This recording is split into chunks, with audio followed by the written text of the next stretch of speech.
This is Sports Jam. I'm Doug Doyle.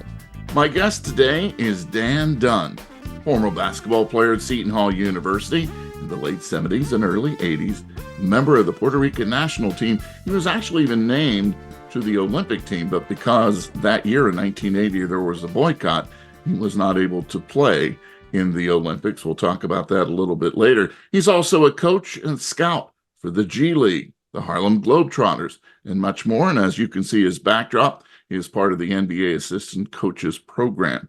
We'll get that all in today. And as we know, you're also the owner of Full Court International, a company that primarily works on front court player development and coaching. Dan, welcome to Sports Jam. Doug, thanks for having me on. I appreciate it. It's a pretty big honor to be on a Jersey broadcast, because it's nice to hear somebody who talks regularly here. Well, some people who are familiar with what you are doing are glad to see you on the show, and those who don't know what it was like to be in the Seton Hall era in the late 70s and early 80s will be anxious to hear from you. But I want to talk first about Full Court International. You started that all the way back in 1992. Can you talk about how and why you started the company? Well, back in 1992, I started the company on the advice of a couple of friends of mine who I had, and I helped place them overseas. I said, you should be an agent, you should start an agency. So I looked into it and I did. I started a player placement agency, and it went from, I started in 1992, placing players overseas. I don't want to say I was an agent per se, I was a player representative. And I placed male and female players, and I placed 85% of my clients and teams overseas. And they weren't the Spain or the Italy's or anything like that. They were Ireland, Sweden, Finland, Luxembourg, the lesser level leagues. But the guys still, the guys and girls still had a chance to pursue their dream of playing internationally and playing professionally.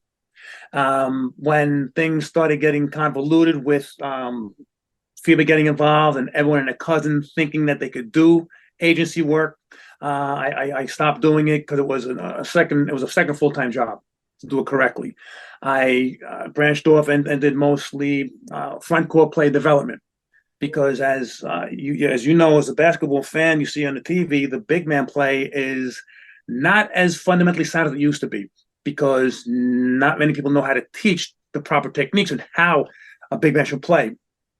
So that's what I've been doing for the last 10 or 12 years. I was with the Rochester Razor Sharks of the old Premier Basketball League, a minor league that was a step below the old D League. And I worked with their big men for 2 years, and we won the league championship twice. Matter of fact, one of the players who I worked with is Antoine Broxy, who's now the player development coach for the Cleveland Cavaliers. And some of the things that he uses with his players at the NBA level from the Cleveland Cavaliers, I taught him at the Rochester Razor Sharks in the Premier Basketball League. So it's fun paying it forward, so to speak. Yeah, that's fantastic.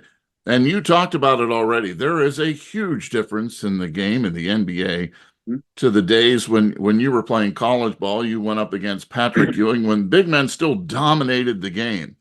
Yep. That has certainly changed. The era when Tim Duncan left and a few others, Shaq, no longer do the centers play the pivotal role, but they can be the missing piece of a championship, and thus are still very important. Why has the game changed so much, Dan? I have a couple of theories about that, and these are just my observations, my opinion. Number one, not many coaches know how to coach a big man, how to use a big man properly. Let's bring him out and have him set a screen and then roll to the basket, instead of getting the ball on the block, getting the ball to him, having to do an up and under, a jump hook, a pound inside. It's not glamorous. It's not ESPN worthy. It's not YouTube video worthy. Second, basketball now is more entertainment than basketball, with the different uniforms and Rip City, Cream City, all the different names on the uniforms, and the music playing in the background, and the dancers and all the stuff. It's entertainment now, and it's gotten away from the pure basketball that it used to be. And again, third of all, it's not glamorous to bang and bruise inside, and the league has changed to make money. The NBA has changed the rules to make money, to make it harder for defenses to defend. And all the changes that have been made are for offense. But then if you look back in the 70s, you had games 120 to 130, and it was a run and gun league, and that was kind of shunned upon. The 3-point line comes in, and everybody wants to shoot the 3-point line now. And I'm not saying anything bad about against Seth Curry and Reggie Williams and Reggie Miller and guys like that who dominate the 3-point line, but it's taken away from the big men dominating, like you were saying, to quote unquote normal sized people, guards having more of an input, more of a say in the game. You were 6'10" when you graduated from high school, and Yes. And you had all kinds of accolades coming out of Long Island Lutheran High School. Played there from 77 to 79. Named honorable mention preseason All-American by Basketball Magazine in 1979. And then you are inducted into the Long Island Lutheran High School Athletic Hall of Fame in 2019. I bet that was special for you. Oh, that was a huge honor. When I got the call in August from the athletic director at Lutheran, I thought it was one of my buddies pulling my chain. I was like, "Oh, Dan, it's from Long Island Lutheran, the athletic director. We'd like to congratulate you for being named inducted to the Athletic Hall of Fame." I'm like, "All right, who is this really? who is this? Who put you up to this? Gerard put you up to this? Mike put you up to this? Who put you up to this? Who is this?" And it took a while for me to actually believe that I was worthy, and I was actually named to the Hall of Fame, because there were many other players who were much better than me, had better careers, who have not been named to the Athletic Hall of Fame.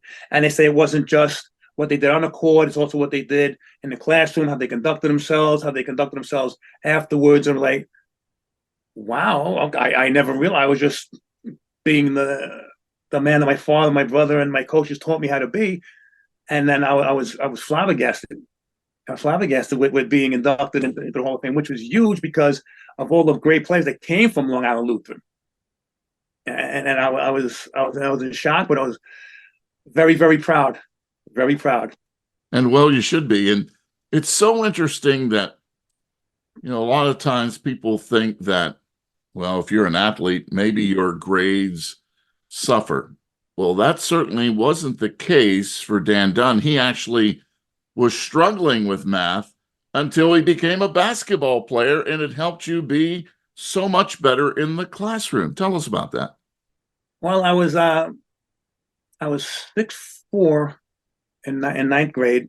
I had broken my foot playing tackle football with my friends. No give it. In the old days, how we used to do, kill the guy with the ball, and I broke my foot, and I was in a cast when practice started, and my teacher, Mr. Urban, said I was struggling with the math, and he said, "Dan, are you going to be able to play basketball?" So yeah, Doc said I'll be able to get out of the cast at the certain day. And I just, what we're going to do, I'm going to help you with the math, but you're going to play basketball. So I'm going to play basketball, and you're going to help me with the math, to pass the math, and not struggle to get a 65 or 66. I said, "No, I'm going to help you, but you are going to do the work. I'm going to teach you." Fine. And I ended up working my tail off in math, learned the Pythagorean theorem and the algebra and all that other stuff, E equals MC hammer and all that good stuff, But and I ended up getting like 80 and stuff, and I'm like, wow, this is not as hard as I thought it was. Hello, And then the basketball was as equally as hard to learn, but as equally as hard work I had to put into. So my father would say, you get out what you put in. And I put the time in for the math. My grades went up. Everything, I started working on my other classes a little bit harder. Those grades went up. And the basketball was hard because running, really, I got to run, and it's timed. And I couldn't walk and chew gum at the same time, because I was like 6'4", 170 pounds, if that. And all the names that these kids would call me. And I was always head and shoulders bigger than everyone in my class. And I don't want to think now it's called being bullied, but back then it was like, you get picked on, you got to stand up for yourself, But I played ninth grade on the ninth grade team, and then 10th grade I started on the JV played in the JV team for 2 weeks, and the coach pulled me up to varsity. I was 6'5" on the varsity team. And like Levittown Division Levittown Division in Long Island was a good school, a lot of tough kids. tough kids. And then you learned by either sink or swim. Sink or swim is easy to say it. Sink or swim is easy to say it. And the team wasn't really that good. It was senior late, and I was a sophomore. Now I was the one that, yeah, Dunne, grab the bags. Dunne, grab the ball. I was like the go for the rookie type of thing. So then I went to camp that summer. I saw one in a newspaper, summer camps. I went to a summer camp at Long Island Lutheran. So I go to Long Island Lutheran summer camp with Reverend Ed Vischer, and he's got and Reverend Ed Vischer was like he was the John Wooden of Long Island high school basketball back then, and that man changed my life to this day. I cannot thank him enough. God rest his soul. For the 1 year I had him, he brought me from suspect to prospect. And I went to the camp. I got the most improved player for the camp. My father said, "You're not going back to Division Avenue." We went and met with Reverend Vischer, and he was as sly as a fox, smart as a fox. Well, Mr. Dunne, your son's gonna have to come in here. He have to beat out this guy, this guy, this guy, this guy, this guy, and this guy. And I'm like, doesn't matter to me. I played against these guys in the summer league. I did okay against them, but my father had to come up with a plan, financial plan, because he was a retired construction worker, to pay for the school. And so I went to the school, and Reverend Vischer, I remember clearly on my schedule, my last class was gym with Reverend Vischer. So my last class, everyone was doing like English, science, social. I was in the gym with Reverend Vischer before practice, doing drop steps, doing up and unders, doing mambo steps, dribbling the ball, learning baby hooks, left hand and right hand, learning all the basics that a big man had to know back then that I still use today to teach the guys who I work with. And then all of a sudden, it was like going to Lutheran High School, basketball-wise and academically, was like the Wizard of Oz. The first part of the Wizard of Oz is black and white, and after the tornado and the house lands, and door with that door, and everything's in color, that's what it was like going to Long Island Lutheran High School. I was like, my God, the academics, the preparation for college. I remember going into social studies class, and they're telling us we have to write a term paper, one and a half spaces typed, margins of this erasable bond paper, and I'm like, yes, Mr. Dunne, can I just copy it out of the encyclopedia and hand it in? And they're like, they look at me like I had three heads, like, no, you can't do that. So it was, again, sink or swim. Yeah, what a great analogy of the Wizard of Oz. That puts it all in perspective. No, it changed my life. I remember the very first practice. We had to run, we call them monsters. Now they call them line touches. Used to be called suicides, But there were time, 30 seconds. First two, doesn't count. Dunne didn't make it. Everyone's looking at me. Dunne didn't make it. Doesn't count. Everyone's looking at me. I had 15 guys looking at me. You mother. These suicides don't count because of you. The football team captain, who was our starting forward, came up next to me, grabbed me by the jersey, say 2 steps behind me. I'll never forget this. Todd Dodge, this is the guy's name. Said, take 2 steps behind me. I say 2 steps behind him. I started making them. I started making the suicides after a 4-hour practice. And then I'm equating this like going to like Marine boot camp. Having never experienced that, I can only imagine what it was like. But that was my introduction to Long Island Lutheran High School basketball and hard work. And that got me ready.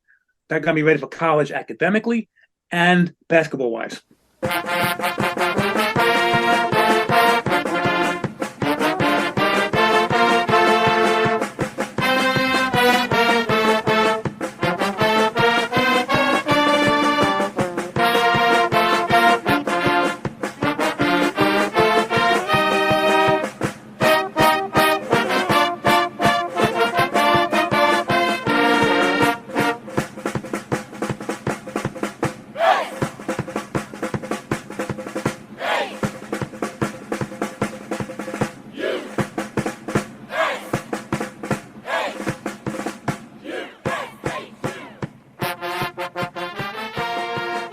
3 different coaches, correct me if I'm wrong, in 4 years at Seton Hall University.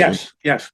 And your final season with PJ Carlesimo, who there are folks who, consider him to be one of the greatest coaches ever, but he also has a reputation of being pretty much a hard person to deal with at times. How was it like playing under PJ? Well, having played 2 years for Bill Raftery and 1 year for Bill's assistant Hadi Mahan, we knew them. We knew those guys. They recruiters. They knew us. So we knew what was expected. They knew what we could do. PJ came in, he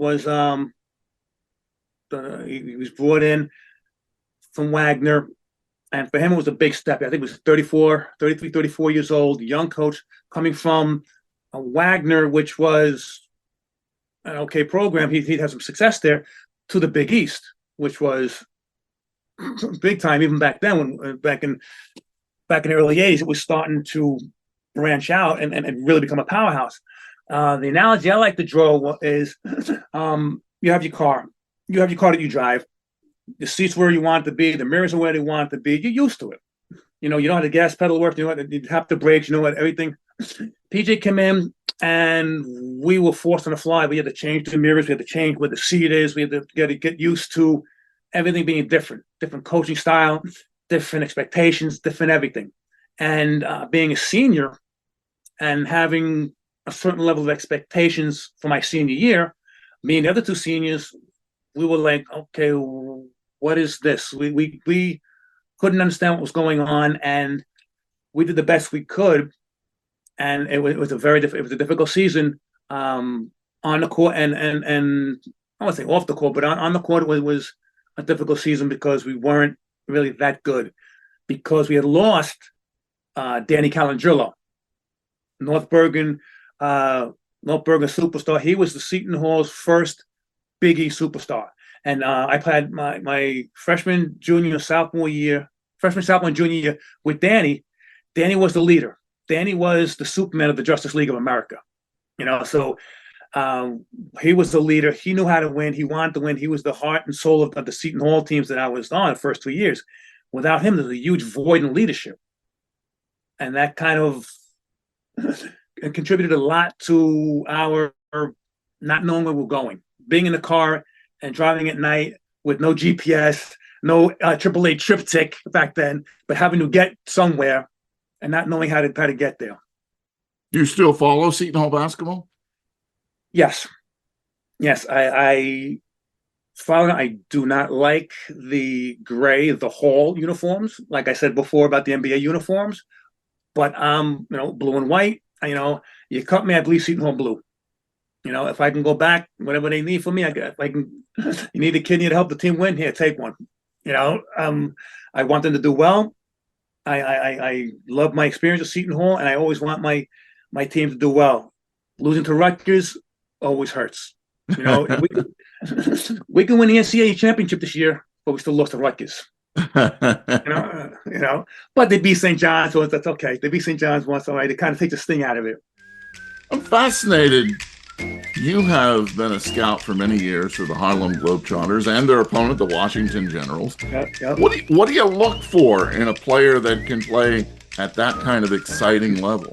It's mostly I do a lot of free agent camps. Like I'll go to Las Vegas and I'll hit the free agent camp they have out there. I'll go to like the TBL tryouts. I'll go to the Canadian League tryouts. I'll go to different pro league tryouts, and I will ask the general manager, what are you looking for now?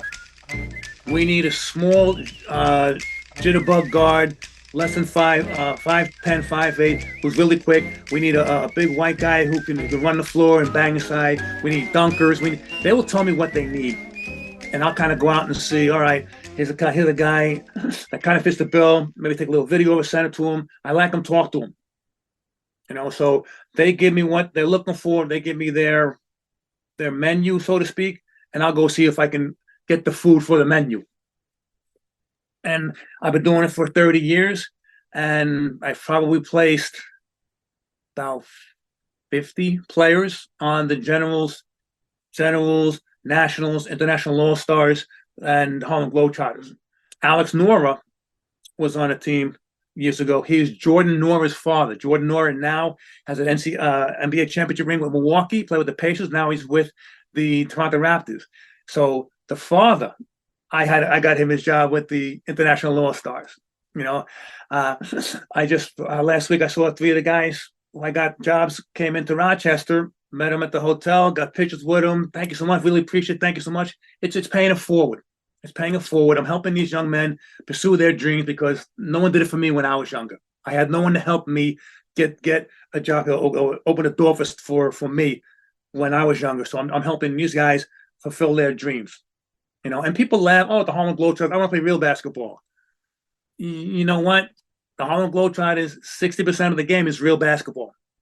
60% is real basketball. 40% are the tricks and the shots and the weaves and throwing the confetti on him. But it's a show, but it's a real game partly. So, matter of fact, when they were here in Rochester last week, the Generals lost by 3 points. They almost beat the Globetrotters, which is unheard of. It's certainly entertaining, and I mean, anybody who's played the game, when you watch those games, you know the talent that's involved there. There's some players that maybe just don't fit into the G League or NBA scheme, but they have all the skills of some great players. Let's go back to 1980. Very disappointing when you make the Olympic team, and then there was the boycott. I always knew that I wouldn't play in the NBA. I knew I could play in college level. My dream was to play in the Olympics. And being named to the 1980 Olympic team was huge. I remember the coach telling me this, and I'm crying in the court. He told me in Spanish, "You will go to Moscow." And I was like, "Oh my God, my dream is realized." And it's like, all right. And then all the political things happened with the Russians invading Afghanistan and Jimmy Carter doing his thing, and ended up having a boycott. And then Puerto Rico also joined the United States and a bunch of other countries and joined the boycott. Puerto Rico did send, I believe, 5 boxers to the Olympics, but they fought under the Olympic flag. But it was used because the Puerto Rican team at that time was the very best talent-wise team that they had up until that time. The 96 team that beat in Athens that beat the United States. That was the best team of all time of Puerto Rico. But the 79-80 team, the 79 team lost in the Pan Am Games to the United States in the gold medal game. So I was on the national team after the Pan Am Games, preparing for some tournaments, and then the boycott come, and it's like guys were told these superstars in Puerto Rico, they would say, no, we want to go, we're going to fight, we want to go. If you go, you'll never play here again. You'll never play overseas, you'll never play FIBA, you never play here again. Keep your mouth closed and go. You got to do this. And unfortunately, politics got in the way of many very talented players' dreams, and it was a disappointment. But I didn't have a lot of time for disappointment because I was right in college. 1979, 80. September of 1980. I'm back at Seton Hall for my sophomore year. You played professionally in Australia. I played 1 year in Australia. That was it was fun. It was different. It was fun. It was different. You're the American, and automatically you have 2 fouls before the opening tap. You have 2 fouls on you. And I was lucky to have a Seton Hall teammate of mine on my same team, Mike Ingram. And Mike Ingram played 1 year at Seton Hall, and he was huge when we beat Houston. He was a walking double-double. Him and Danny Calandrillo were the heart and soul of that team. But lucky I had him over with me, and it was different. The style of ball was different. And you go up and you have 3 guys hanging on you, and it was an offensive foul on me. So I'm like, all right, and you got to take time to get used to it. Beautiful country, nice people. Driving on a different side of the road is different. Everything. Seeing the Southern Cross instead of the Big Dipper and Little Dipper was really cool. The food with the meat was very good because they're the cattlemen, not cowboys. They're cattlemen. Now it's like the cans. I remember the canned soup being expensive, like the Campbell's can of tomato soup was like $1.19 back then. And over here was like 30 cents, So it was different. It was an experience. I would love to go back, but it wasn't in the cost because I was at Niagara University at the time as a grad assistant, and the timelines didn't line up for me to go back again. So, but I was very happy to have had the experience of going there, coaching there, working with the young kids in the town and in towns around in Queensland, helping them get better, teaching them skills and running camps. From your time period, from the time you played college basketball, who was the best center ever in your opinion? So we're not talking Wilt and we're not talking Bill Russell, right? We're going beyond that. We're going from 1980 on.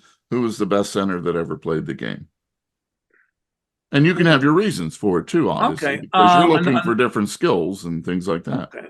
The best center I had to cover in the 4 years at the Big East was Roosevelt Bowie from Syracuse. Roosevelt Bowie.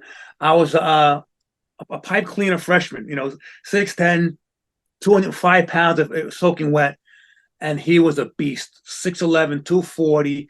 He played like it was almost like he was possessed, and he played like a wrestler, and grabbing rebounds, running the floor, blocking shots, moving people out of the way. I've never played against anybody so strong, athletic, and fast as him.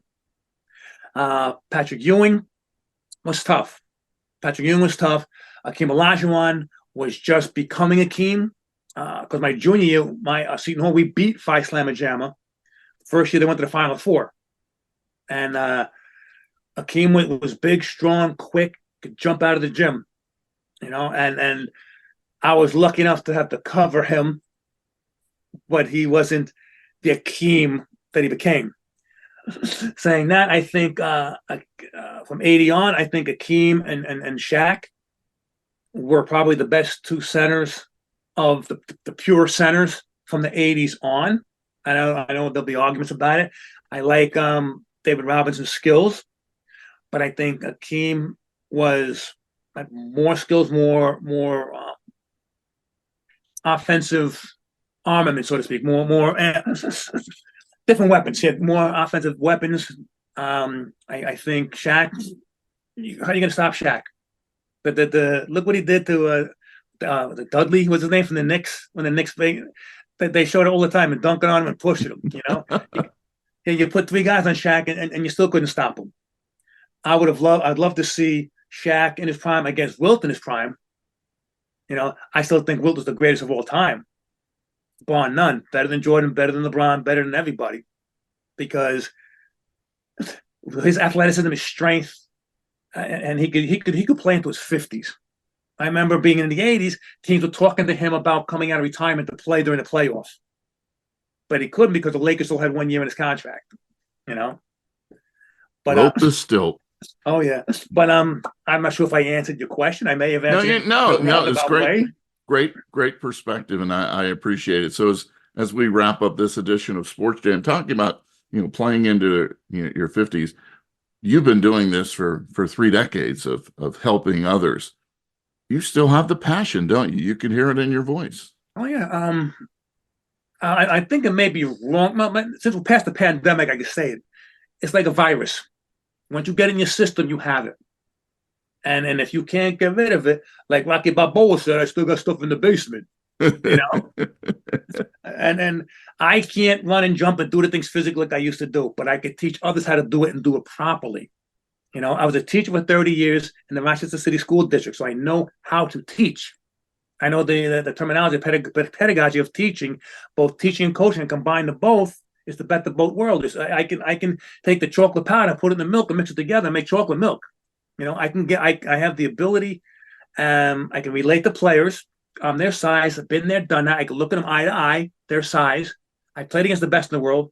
I was beat by them, but I played against the best in the world at my time, and I hung tough. I tell people like yourself, I played in the era of the heavyweight boxers: Muhammad Ali, Joe Frazier, Ken Norton, George Foreman. Right? I was Jerry Quarry. I was the Joe Bugner. I was the guy that can get in the ring. I was good enough to get in the ring with him, good enough to get a couple good shots in. 15 round, If I stood in 50 round, maybe it's a unanimous decision or close. I'm not going to get knocked out in the third round because I'll be damned. I'm going to get again. I'll be Rocky Balboa. I'll be getting up off the floor and coming after you. You're not going to knock me down and knock me out. But my job was to contain the best I could the opposing center. And it was like the bulldog. You see the bulldog biting the mailman on the behind. When the mailman delivering. I was that. I'm not going to outscore you. I'm not going to outjump you. I'm not going to outquick you.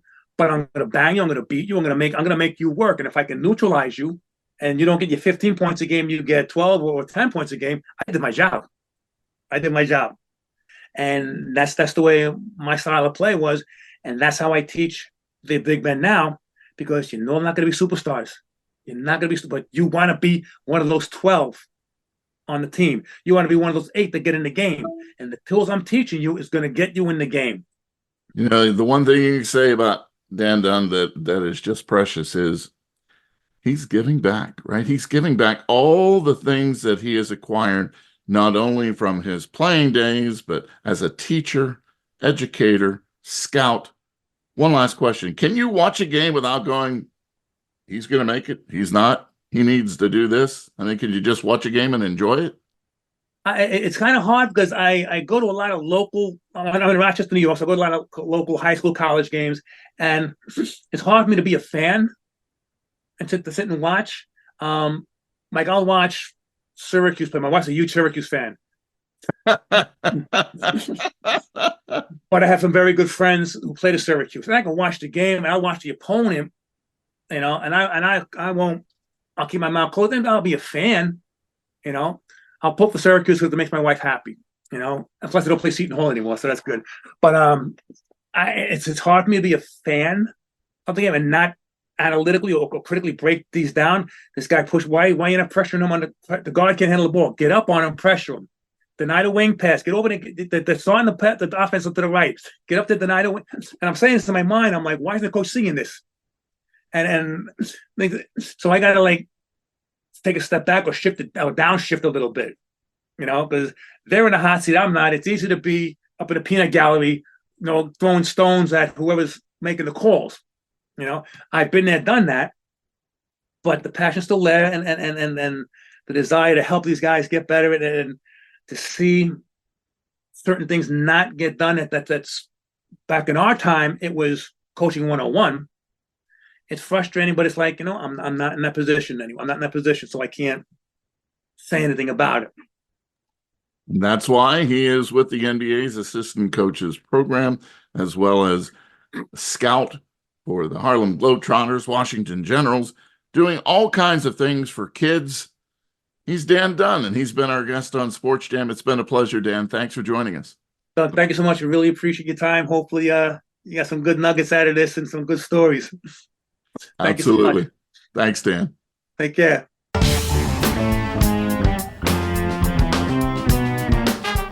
SportsJam is a WBGO Studios production. You can hear all the past shows by going to wbgo.org/SportsJam or wbgo.org/studios. You can also find SportsJam with Doug Doyle on the NPR list of podcasts or wherever you hear podcasts. Special thanks going out to Jeff Schick for hooking us up with Dan Dunne. Until our next SportsJam session, I'll see you at the game.